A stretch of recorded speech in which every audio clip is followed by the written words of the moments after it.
I'll never forget the moment I saw that ad.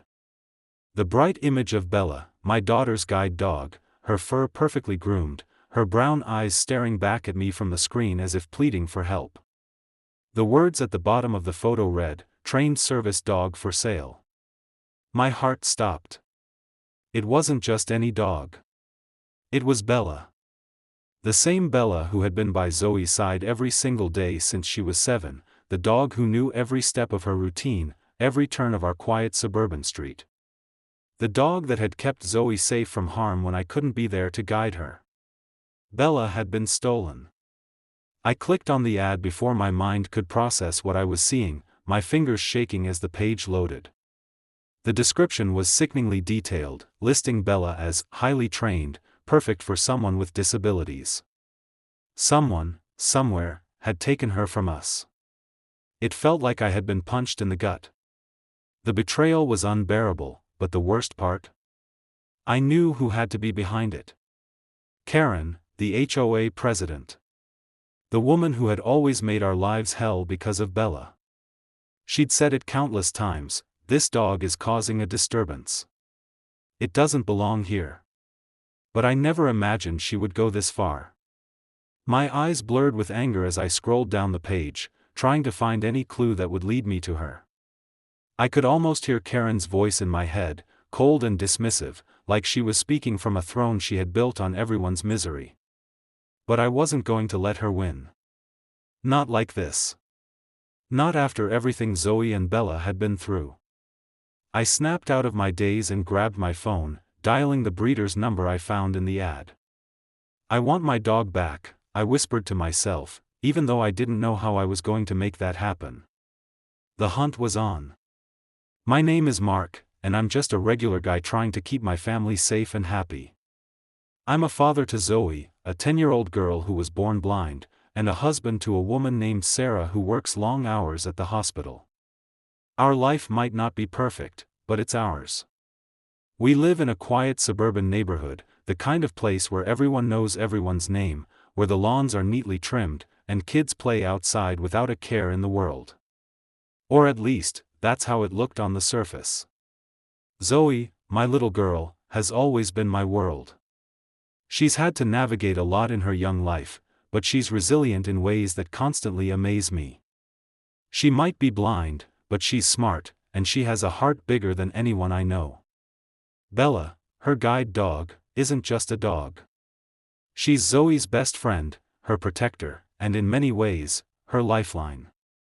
Without Bella, Zoe's world would be full of unknowns, obstacles she couldn't navigate, places she couldn't go without help. I remember the first time I saw Zoe and Bella together. Zoe had just turned 7, and we were at the training center when she met Bella for the first time. The way Zoe's face lit up when Bella walked over to her, the gentle nudge of Bella's nose against Zoe's hand, it was like something clicked. In that moment, I saw Zoe's world become bigger. For the first time, she wasn't just relying on me or Sarah to get around. Bella was there, guiding her, steadying her. I know people in the neighborhood don't always get it. They don't understand what it's like for Zoe. To them, Bella is just another dog, another thing to complain about. But to Zoe, Bella is everything.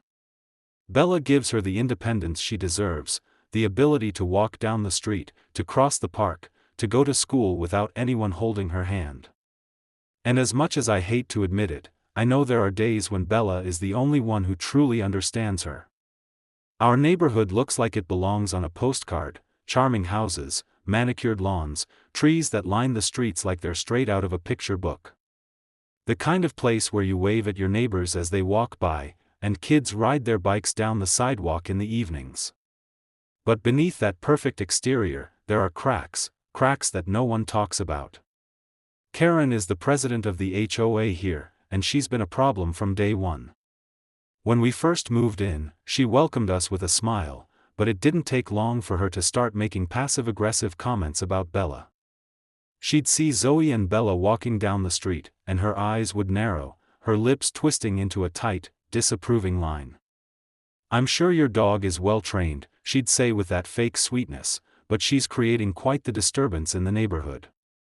It didn't take me long to realize that Karen had an issue with Bella being a service dog. She made it clear that dogs like Bella, ones that didn't fit her ideal vision of the neighborhood, were an inconvenience. To her, our little family didn't belong in the picture-perfect suburban world she'd worked so hard to maintain. I'd heard rumors of Karen's overbearing tendencies long before I experienced them firsthand. She was the kind of woman who would report the slightest infraction to the HOA, whether it was a tree branch that needed trimming or a fence that wasn't the correct color.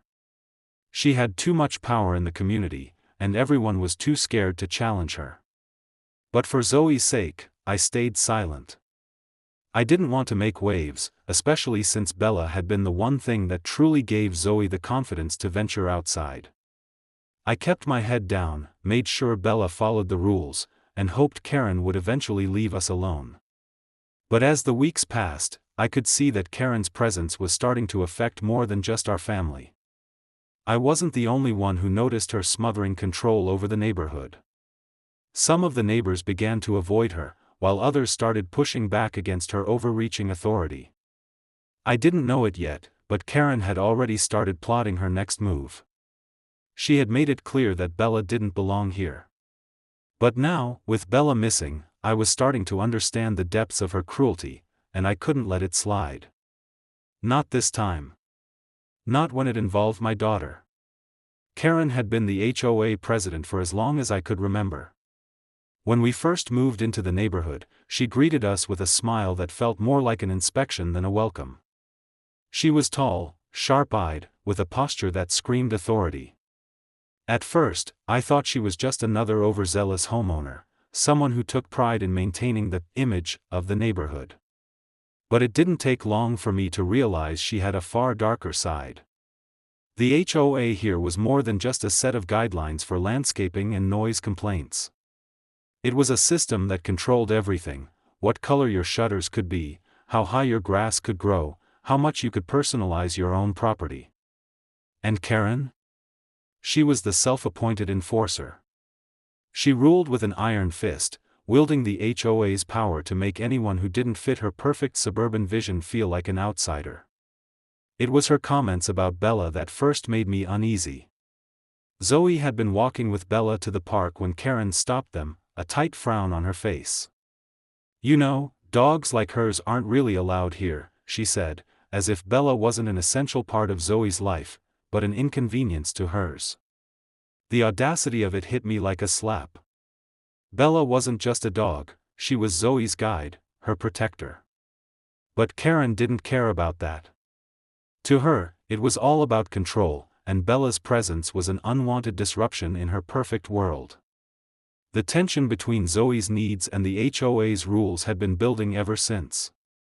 I had tried to keep the peace, but I couldn't ignore how Karen's gaze always lingered on Bella, like she was just waiting for an excuse to make her disappear.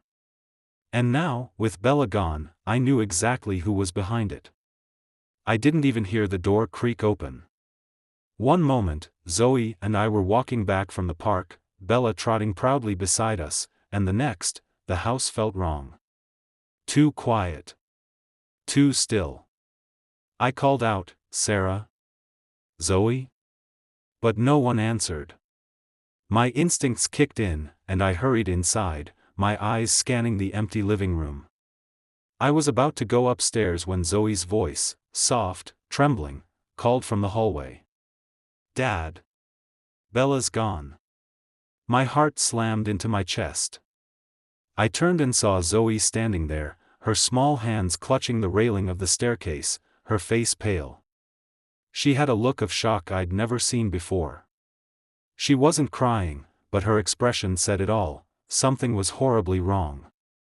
"What do you mean gone?" I asked, my voice barely above a whisper.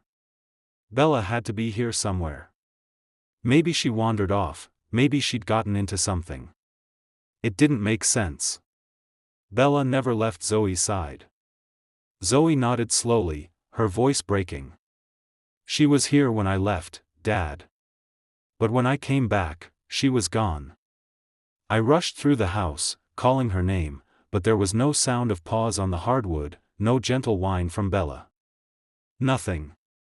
The pit in my stomach deepened as I began to search the entire house, my mind racing through every possible explanation. And then, I saw it, the empty collar on the kitchen floor, where Bella usually slept. My stomach churned. Someone had taken her. They'd stolen my daughter's lifeline. Panic hit me, but I held it in. I wasn't going to lose her. Not like this. I grabbed my phone and started making calls, but deep down, I already knew. The one person who could do this was Karen. I had spent hours searching, calling every shelter, every animal rescue. Nothing. No sign of Bella. My thoughts raced in every direction, trying to make sense of it, until I sat down, exhausted, and checked my phone again. That's when I saw it. The ad was simple, just a few lines of text. Trained service dog for sale, perfect for someone with disabilities. Highly trained, well-behaved. Contact for more info. But what struck me was the picture. Bella's face, her familiar brown eyes staring back at me. I froze, the blood draining from my face. It was her. No mistake. The collar. The fur. Even the way she stood in the photo, it was unmistakable. My hands shook as I tapped the screen, my heart pounding in my chest. The description didn't give much detail, but I knew enough. Someone had stolen Bella, and they were trying to sell her. The betrayal hit me like a punch to the gut. I scrolled to the contact info. A phone number. The breeder's name didn't matter, it was the person who had given Bella up that haunted me. Karen. My mind went straight to her. She was the only one who'd ever had a problem with Bella. The only one who'd ever treated us like we didn't belong. It was all too clear now. She had taken my daughter's guide dog and sold her. I couldn't breathe. The world seemed to close in around me. I had to act fast. Bella wasn't just a dog, she was Zoe's safety, her freedom. And now, she was gone. The ad was all I needed. I had the breeder's contact information and his address, a small, dingy pet shop on the edge of town. My mind was set. I wasn't going to wait around any longer. I had to get Bella back. When I walked into the shop, the musty smell of wet fur hit me first. The small space was cluttered with cages, some of them too small, others empty. It felt like a warehouse for lost souls. I didn't care about the conditions, though. I wasn't here for sympathy. I was here for Bella. The man behind the counter was older, disheveled, his hands shaking as he wiped them on his apron. "Can I help you?" he asked, looking nervous. He must have seen the desperation in my eyes. "Yeah," I said, my voice low and steady. "I'm looking for a dog. A guide dog. I think you have one I'm interested in." He paused, his eyes flicking to the back of the shop before returning to mine. "Not sure what you're talking about. We don't sell guide dogs." I took a deep breath, not letting the frustration show. "I think you do. I'm talking about a dog named Bella. A service dog. She was sold to you by someone in my neighborhood. A woman. I need her back." His face paled, and I saw the shift in his posture. He knew exactly who I was talking about. He swallowed hard before answering, "Yeah, a woman came by a few days ago. Said she was giving her away." I didn't know the dog's story, just that she was well trained and had a history of helping. She said she needed to find a new home for her. I didn't need him to say more. My suspicions were confirmed. Karen.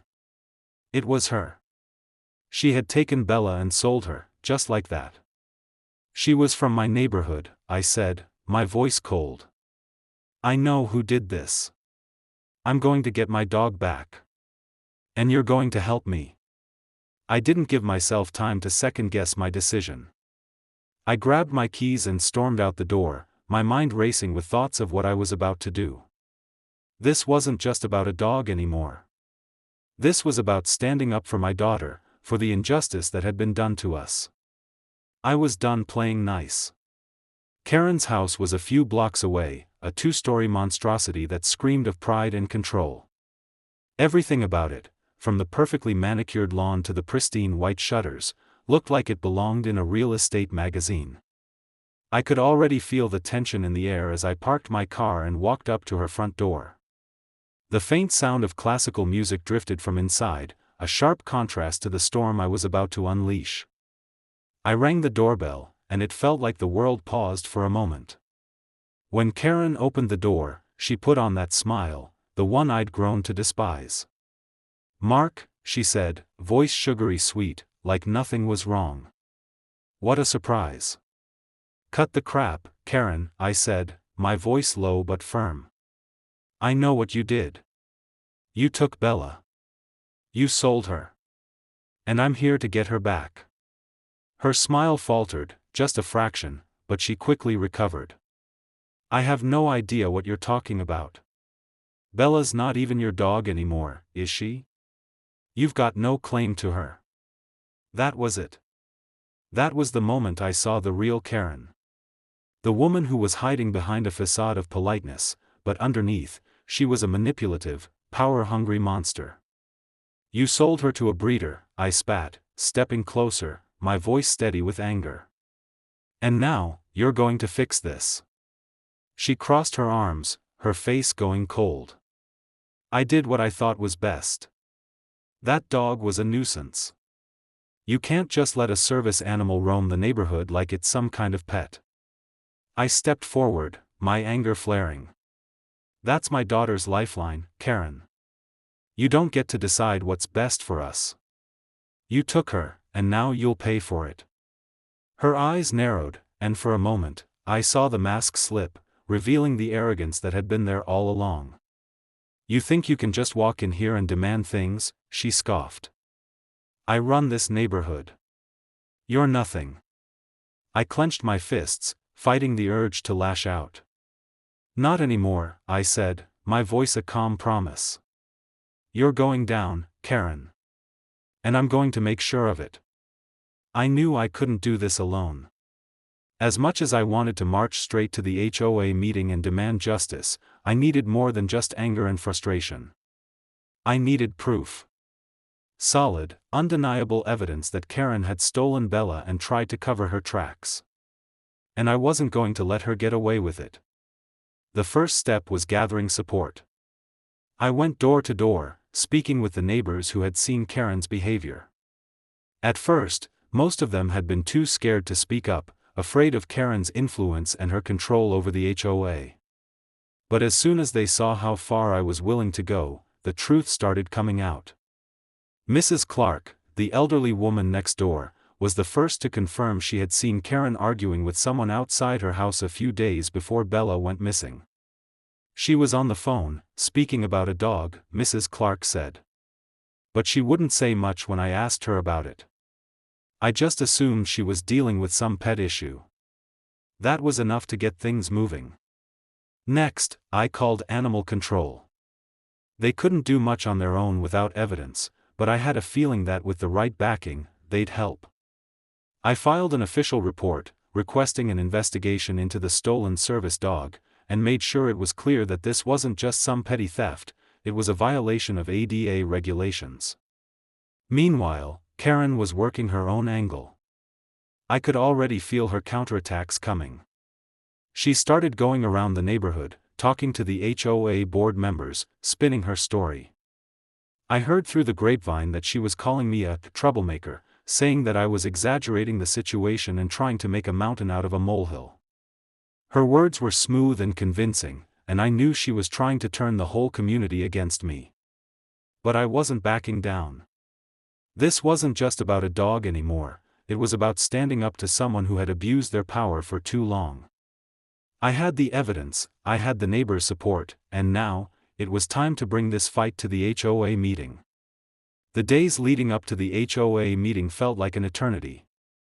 Every conversation, every glance from the neighbors, carried weight. The neighborhood was splitting, and I could feel it. The once friendly faces I passed on my walks now looked at me with suspicion, and some outright avoided eye contact. It wasn't just Karen anymore. She'd rallied her supporters, painting me as an aggressor, as someone who was causing unnecessary trouble. I'd heard whispers of what was happening behind closed doors. Some of the longtime residents were siding with Karen, too afraid of the consequences to speak out. They didn't want to lose their place in the HOA's perfect little world. It was clear they didn't understand the bigger picture. But others, like Mrs. Clark and a few others who had witnessed Karen's manipulative ways, were standing with me. Slowly but surely, they were coming forward, ready to speak the truth. I spent the nights going through everything I had: the breeder's contact information, the ad, the witnesses who could vouch for Karen's involvement. I called in a few favors from friends who had legal knowledge and began to prepare for the meeting, collecting everything into a neat folder. My evidence had to be airtight. I couldn't afford to miss anything. This wasn't just about getting Bella back anymore, it was about exposing Karen for who she really was. The HOA meeting was set for the following Thursday. It was the moment everything would come to a head. I could already hear the voices in my head, Karen's smooth, dismissive tone, trying to talk her way out of this. But this time, I wouldn't let her. This time, I had the truth on my side. As the meeting date drew closer, the tension in the neighborhood mounted. The air felt thick, like a storm was brewing. Some were still on Karen's side, clinging to their loyalty to the woman who controlled their neighborhood. But for every person she had on her side, I had 2 or 3 who knew better. And that, I knew, was enough. The HOA meeting room was packed. The polished wood floor creaked underfoot, and the low murmur of voices filled the air as residents filed in, taking their seats. Karen was already at the head of the long conference table, her arms crossed, exuding the same smug confidence that I had come to know all too well. She shot me a glance as I entered, her eyes narrowing slightly, but she didn't flinch. She probably thought this would be another one of those meetings where she could bully her way through. But I wasn't backing down. Not this time. I stood at the door for a moment, holding Bella's leash tightly in my hand. Zoe had insisted on coming with me, clutching Bella's leash like it was the only thing that kept her grounded in this storm. I could feel my heart pounding as I walked toward the front of the room, Bella walking by my side, her presence a calm anchor in the middle of the chaos. The air felt thick with tension as I approached the table where Karen was seated, her smug smile barely contained. "Mr. Taylor," Karen's voice was smooth, but there was an edge to it. "I didn't expect you to bring your dog to a formal HOA meeting." I didn't respond immediately. I just stood there, looking her in the eyes. The entire room had gone silent, all eyes on me. The time for pleasantries was over. I wasn't here to ask for permission, I was here to make sure everyone saw the truth. "I'm not here to discuss your opinions about Bella, Karen," I said, my voice steady but firm. "I'm here to discuss something much more serious. You took my daughter's guide dog, Bella. And you sold her to a breeder. That's not just wrong, it's illegal." I set the folder of evidence down on the table, letting the weight of it land with a thud. I pulled out the printout of the ad, the one with Bella's photo, and slid it across to the board members, one by one. The ad. The breeder's contact details. The phone records. Witness statements. Everything. I turned to Karen, my voice rising with the weight of every word. "You took Bella, Karen. You took my daughter's independence and sold it off like she didn't matter." Karen's expression faltered for a brief moment, but she quickly regained control, straightening in her chair. "That's a lie," she snapped, her voice rising, trying to hold on to the power she had always wielded over everyone in this room. "I don't know what kind of game you're playing, but, enough." I interrupted. The room was watching now, and I could see the shift in the board members' faces. "You took her, Karen. And you're going to be held accountable." The silence in the room was deafening as the board members flipped through the pages of the evidence I had provided. One of them, Mr. Mitchell, finally looked up. This is undeniable. Karen opened her mouth to speak, but the words caught in her throat. She glanced around, realizing the room wasn't on her side anymore. It was over.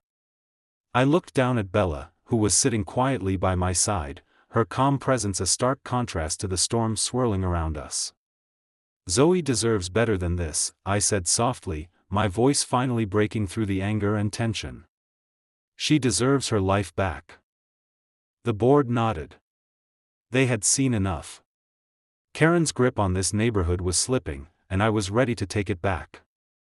The final blow came when the board members stood and announced they were removing Karen from her position as HOA president. The room erupted in murmurs, but I didn't care. All I could hear was the sound of Bella's calm breathing beside me, and for the first time in weeks, I felt like I could breathe again, too. The silence that followed my words was suffocating. Karen sat there, her hands trembling slightly, her lips pressed into a thin line as she processed what had just unfolded. For a moment, I thought she might break down, but instead, her eyes flashed with the familiar coldness I had seen too many times before.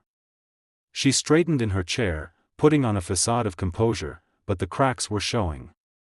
"You're wrong," Karen said, her voice sharp, cutting through the silence. "This is all just a misunderstanding. I didn't take anyone's dog."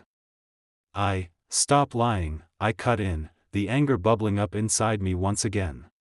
I was done with her lies, done with her manipulation. "You took Bella. You sold her to a breeder. I have the proof right here."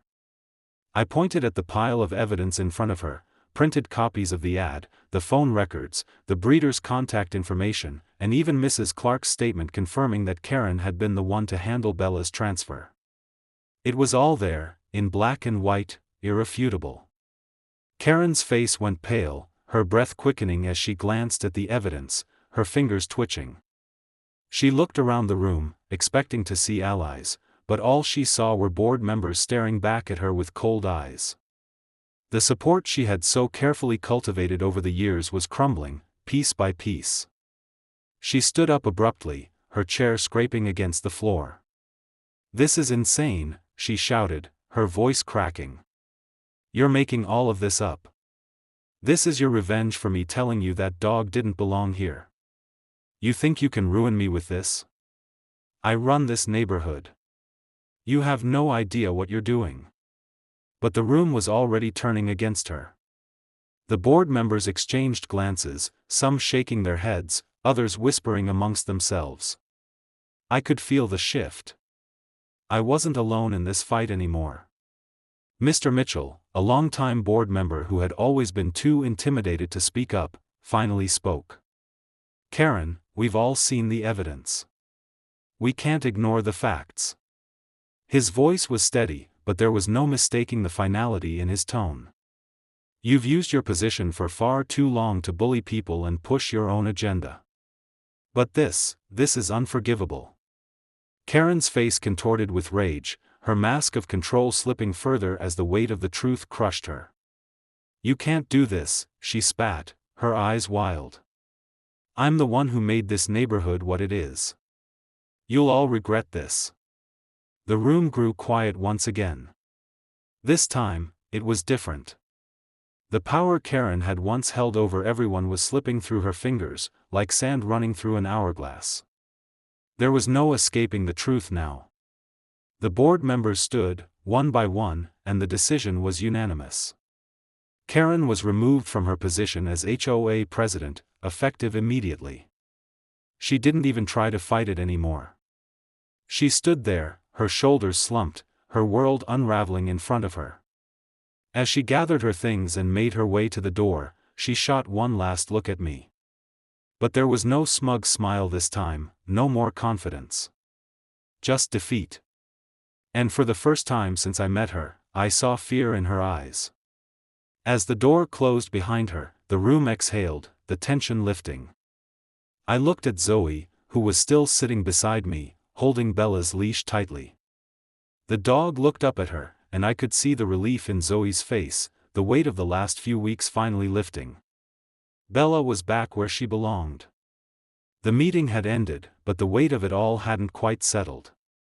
As I walked out of the HOA building with Zoe and Bella by my side, the world felt different, lighter, freer. The tension that had hung over our home for weeks had finally been lifted. Karen was out of the HOA, and the truth had been laid bare. But the most important thing was right beside me, Bella, walking proudly next to Zoe, her tail wagging gently. Zoe's hand was wrapped around Bella's leash, and I could see her smile for the first time in days. She didn't say much at first, just walked quietly, letting the cool evening air wash over us. The sun had just begun to set, casting a soft golden light over everything. It felt like the world had slowed down just for us, giving us a moment to breathe. We reached our front door, and Zoe stopped, turning to look at Bella. There was a tenderness in her gaze that I hadn't seen in days, maybe weeks. She crouched down, her fingers brushing through Bella's fur as she looked into her eyes, and I could see her trying to process everything that had happened. "I missed you so much, Bella," Zoe whispered, her voice breaking with emotion. Her words were simple, but they held a weight I couldn't put into words. "I thought I'd lost you forever. But now, you're home. You're back." I stood behind her, my heart swelling with pride and relief. Bella nuzzled Zoe's hand, as if she knew exactly what this moment meant. For Zoe, this was more than just having her dog back. It was the return of her independence, her confidence, her sense of safety. Bella was her guide, her protector, her constant companion. Without her, Zoe had been lost in more ways than one. Zoe's smile widened as Bella licked her face, and I could see the joy in her eyes. "I knew you'd come back for me," Zoe said, her voice filled with pure happiness. "You're my best friend, Bella. You'll always be here with me." The weight of the last few weeks, the stress, the fear, it all melted away in that moment. I stepped forward, kneeling beside them both, placing my hand on Zoe's shoulder. "I'm so proud of you, kiddo," I said quietly, my voice thick with emotion. "And I'm so proud of Bella." For the first time in what felt like forever, we sat together on the porch, Bella lying by Zoe's feet, her head resting comfortably in Zoe's lap. The evening sun bathed us in a warm, golden glow, and the world seemed to be at peace. The chaos had faded, and all that remained was this simple moment of togetherness. The door to our home was open, and the familiar sights and sounds of our neighborhood, once clouded with fear and uncertainty, now felt comforting, safe. Bella was home. Zoe was whole again. And we could finally begin to heal. In the weeks that followed the HOA meeting, everything seemed to change. Karen was officially removed from her position as president, and the neighborhood slowly began to settle into a new, uneasy peace. But the price of this victory was higher than I had expected. Karen didn't go quietly. In the days after her fall from power, I watched as she fought back in ways I hadn't anticipated. The whispers started, rumors about her past, about how she had used her position for personal gain, how she had manipulated people for years. The truth was coming out, piece by piece, and the community was finally starting to see Karen for who she really was. But the legal consequences were still looming.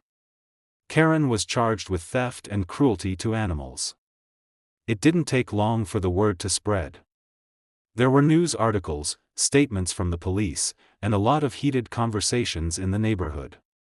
People who had once blindly followed her now had to face the reality of what she had done. Some apologized to me, others just looked away, too embarrassed to say anything. It was strange, this feeling of vindication mixed with a sense of loss. Yes, we had won. Yes, Karen was being held accountable for her actions. But as I watched her reputation crumble, I couldn't help but feel a certain sadness. She had been someone who thought she had all the power, who thought she could control everything, including people's lives. But in the end, it was her own arrogance that had brought her down. The lesson was clear: no one is untouchable. Still, I wondered if this whole ordeal had been worth the cost. For me, though, the fight was never about Karen.